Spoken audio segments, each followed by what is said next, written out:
Hey everyone, welcome back to Shivam tutorial. ಇವತ್ತಿನ ವಿಡಿಯೋದಲ್ಲಿ NPO ಅಲ್ಲಿ ಬರುವಂತಹ ಸ್ಪೆಷಲ್ ಫಂಡ್ ಟ್ರೀಟ್ಮೆಂಟ್ ಬಗ್ಗೆ ನೋಡೋಣ. ಈ ಒಂದು ವಿಡಿಯೋ ನಿಮಗೆ 12 ಮಾರ್ಕ್ಸ್ ಕ್ವಶನ್ ಅಲ್ಲಿ ಸ್ಪೆಷಲ್ ಫಂಡ್ ಮೇಲೆ ಬರುವಂತಹ ಅಡ್ಜಸ್ಟ್ಮೆಂಟ್ ಅನ್ನ ಸಾಲ್ವ್ ಮಾಡೋದಕ್ಕೆ ಹೆಲ್ಪ್ ಮಾಡುತ್ತೆ. ನಿಮ್ಗೆಲ್ಲರಿಗೂ ಗೊತ್ತೇ ಇದೆ, ಸರ್ವಿಸ್ ಮೋಟಿವ್ ಇರುವಂತಹ ಆರ್ಗನೈಸೇಷನ್ ನಡೆಸೋದಕ್ಕೆ ಇನ್ಕಮ್ ಬೇರೆ ಬೇರೆ ವ್ಯಕ್ತಿಗಳಿಂದ ಅಥವಾ ಆರ್ಗನೈಸೇಷನ್ ಗಳಿಂದ ಡೊನೇಷನ್ ರೂಪದಲ್ಲೋ, ಲೆಜೆಸಿ ರೂಪದಲ್ಲೋ, ಸಬ್ಸ್ಕ್ರಿಪ್ಷನ್ ರೂಪದಲ್ಲೋ ಅಥವಾ ಮೆಂಬರ್ಶಿಪ್ ಮೂಲಕನೂ ಬರುತ್ತೆ. ಹೌದಾ? ಹಾಗೆ ಬರುವಂತಹ ದುಡ್ಡು ಕೆಲವು ಸಲ ಸ್ಪೆಷಲ್ ಪರ್ಪಸ್ಸಿಗೆ ಯೂಸ್ ಮಾಡೋದಿಕ್ಕಂತಾನೆ ಕೆಲವೊಬ್ರು ಕೊಟ್ಟಿರ್ತಾರೆ. ಅಂದ್ರೆ for example prize fund, match fund, education fund, tournament fund etcetera. ಹೀಗೆ ಬರುವಂತಹ ದುಡ್ಡನ್ನ ಆರ್ಗನೈಸೇಷನ್ ಅದೇ ಕೆಲಸಕ್ಕೆ ಅಂತಾನೆ ಯೂಸ್ ಮಾಡ್ಕೊಳ್ಳುತ್ತೆ, ಬೇರೆ ಕೆಲಸಕ್ಕೆ ಅಂತ ಹೇಳಿ ಅದನ್ನ ಯೂಸ್ ಮಾಡ್ಕೊಳ್ಳೋ ಹಾಗಿರಲ್ಲ. ಇದನ್ನ ನಾವು ಸ್ಪೆಷಲ್ ಫಂಡ್ ಅಂತ ಹೇಳಿ ಕರಿತೀವಿ. ಅಂಡ್ ಇದನ್ನ ನಾವು ಲಯಬಿಲಿಟಿ ಅಂತ ಹೇಳಿ ಟ್ರೀಟ್ ಮಾಡ್ತೀವಿ. ಲಯಬಿಲಿಟಿ ಅಂತ ಅಂದ್ರೆ ಈ ಒಂದು ಸ್ಪೆಷಲ್ ಫಂಡ್ ಅನ್ನ ನಾವು ಕ್ಯಾಪಿಟಲ್ ರಿಸಿಪ್ಟ್ ಅಂತ ಹೇಳಿ ಟ್ರೀಟ್ ಮಾಡ್ಕೊಂಡು ಲಯಬಿಲಿಟಿ ಅಂಡರ್ ಅಲ್ಲಿ ಇದನ್ನ ರೆಕಾರ್ಡ್ ಮಾಡ್ಕೋತೀವಿ. ಸೊ ನಿಮ್ಗೆ ಇಲ್ಲಿ ಒಂದು ಡೌಟ್ ಬರ್ಬೋದು, ಆರ್ಗನೈಸೇಷನ್ಗೆ ಕ್ಯಾಶ್ ಬರ್ತಾ ಇದೆ, ಹೌದಾ? ಅದು ಅಲ್ಲದೆ ಕ್ಯಾಶ್ ತುಂಬ ಜಾಸ್ತಿನೇ ಬರ್ತಾ ಇದೆ. ಹೀಗಿರುವಾಗ ಇದನ್ನು ನಾವು ಲಯಬಿಲಿಟಿ ಅಂತ ಯಾಕೆ ಟ್ರೀಟ್ ಮಾಡ್ತೀವಿ ಅಂತ ಹೇಳಿ, ಹೌದಾ?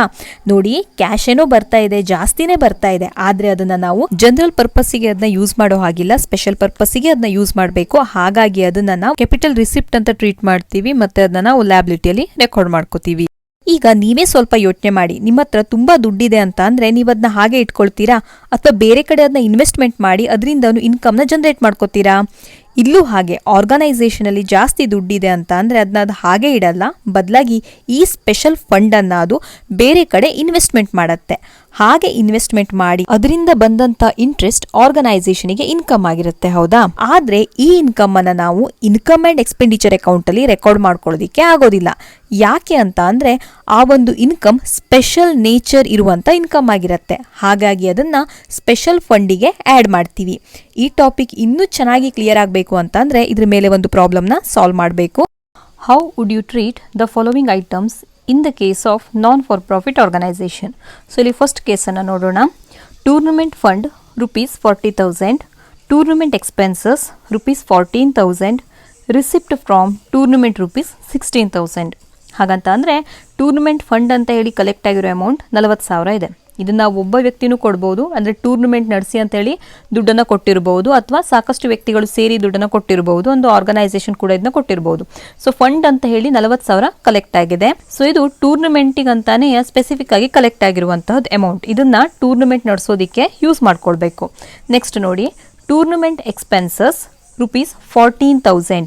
ಟೂರ್ನಮೆಂಟ್ ಎಕ್ಸ್ಪೆನ್ಸಸ್, ಸೊ ಟೂರ್ನಮೆಂಟ್ ಅನ್ನ ನಡೆಸ್ತಾ ಇದ್ದಾರೆ, ಅದರಲ್ಲಿ ಕೆಲವು ಖರ್ಚುಗಳಾಗ್ತಾ ಇದೆ, 14,000 ಖರ್ಚಾಗಿದೆ. ಸೊ ಇಲ್ಲಿ 40,000 ಕಲೆಕ್ಟ್ ಆಗಿದೆ, ಹೌದಾ? ಈ ಅಮೌಂಟ್ ಅಲ್ಲಿ 14,000ನ ಲೆಸ್ ಮಾಡ್ಕೊಳ್ತೀವಿ ನಾವು. Next, receipt from tournament ₹16,000. So tournament ನ ನಡೆಸಿದಾಗ ಅದರಿಂದ ಸ್ವಲ್ಪ ಇನ್ಕಮ್ ಜನರೇಟ್ ಆಗಿದೆ. ಸೊ ಇದೆಲ್ಲದರ ಟ್ರೀಟ್ಮೆಂಟ್ ನಾವು ಬ್ಯಾಲೆನ್ಸ್ ಶೀಟ್ ಅಲ್ಲೇ ತೋರಿಸಬೇಕಾಗತ್ತೆ. ಸೊ ಇನ್ಕಮ್ ಆಗಿದೆ ಅಂತ ಹೇಳ್ಕೊಂಡು ನಾವು income and expenditure account income side ಅಲ್ಲಿ ಇದನ್ನ ತೋರಿಸೋದಕ್ಕೆ ಆಗೋದಿಲ್ಲ. ಸೊ ಟ್ರೀಟ್ಮೆಂಟ್ ಹೇಗೆ ಅಂತ ನೋಡಿ. ಲಯಬಿಲಿಟಿ ಸೈಡ್ ಅಲ್ಲಿ tournament fund 40,000 less tournament expenses 14,000 ಬರ್ತಾ ಇದೆ 26,000. ಸೊ ನೆಕ್ಸ್ಟ್ ನಾವು ಇದಕ್ಕೆ ರಿಸಿಪ್ಟ್ ಅನ್ನ ಆಡ್ ಮಾಡ್ತೀವಿ. ರಿಸಿಪ್ಟ್ ಎಷ್ಟಿದೆ? 16,000. ಸೊ ಟೋಟಲ್ ಆಗಿ ಟೂರ್ನಮೆಂಟ್ ಫಂಡ್ ಎಷ್ಟು ಉಳ್ಕೊಳ್ತಾ ಇದೆ? 42,000.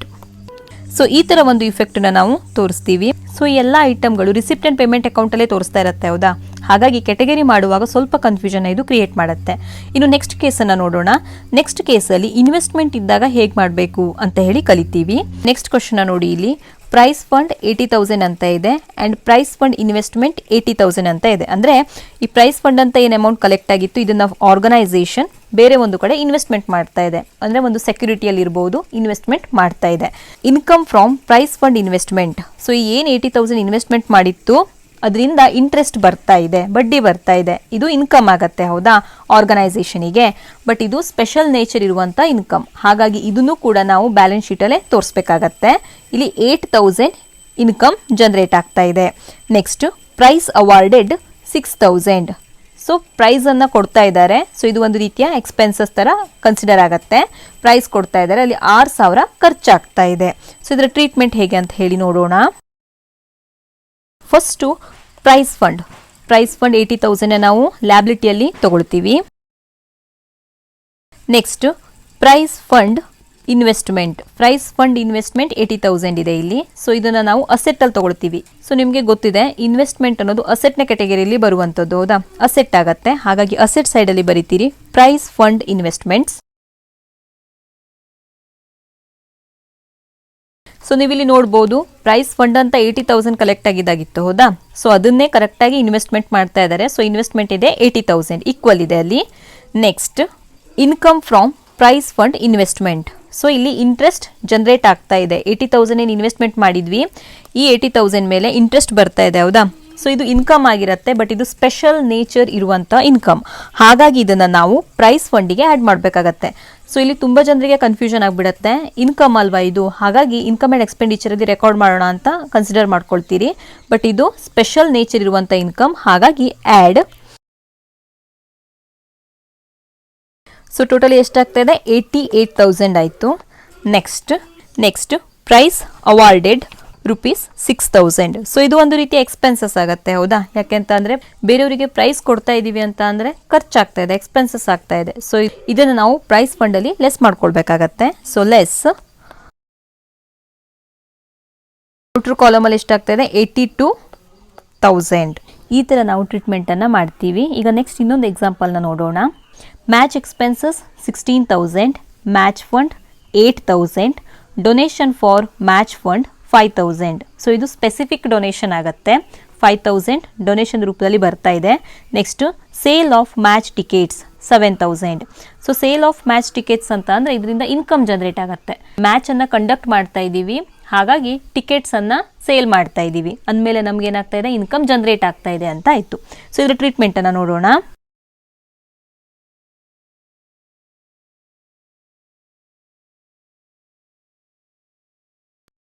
ಫಸ್ಟ್ ನಾವು ಇದರಲ್ಲಿ ಫಂಡ್ ಎಲ್ಲಿಂದ ಕಲೆಕ್ಟ್ ಆಗಿದೆ ಅದನ್ನ ಬರ್ಕೊಳ್ತೀವಿ. ಹಾಗಾಗಿ ಮ್ಯಾಚ್ ಫಂಡ್ 8,000 ಇದಕ್ಕೆ ನಾವು ಫಸ್ಟ್ ಎಂಟ್ರಿ ಮಾಡ್ಕೊಳ್ತೀವಿ ಲ್ಯಾಬಿಲಿಟಿಯಲ್ಲಿ. ನೆಕ್ಸ್ಟ್ ನೋಡಿ ಡೊನೇಷನ್ ರೂಪದಲ್ಲಿ ಮತ್ತೆ ಫಂಡ್ ಕಲೆಕ್ಟ್ ಆಗ್ತಾ ಇದೆ, ಹೌದಾ? ಸೊ ಇದನ್ನ ರೆಕಾರ್ಡ್ ಮಾಡ್ತೀವಿ. ಇದನ್ನ ನಾವು ಮ್ಯಾಚ್ ಫಂಡಿಗೆ ಆಡ್ ಮಾಡ್ತೀವಿ. ಇದೊಂದು ಸ್ಪೆಸಿಫಿಕ್ ನೇಚರ್ ಇರುವಂತಹ ಡೊನೇಷನ್ ಆಗಿದೆ. ಮತ್ತೆ ಹೇಗೆ ಇನ್ಕಮ್ ಜನರೇಟ್ ಆಗ್ತಾ ಇದೆ, ಟಿಕೆಟ್ ಅನ್ನ ಸೇಲ್ ಮಾಡೋದ್ರಿಂದ ಇನ್ಕಮ್ ಜನರೇಟ್ ಆಗ್ತಾ ಇದೆ, ಹೌದಾ? 7,000 ಬರ್ತಾ ಇದೆ. ಸೊ ಅದನ್ನು ತಗೊಳ್ಳೋಣ, ಆಡ್.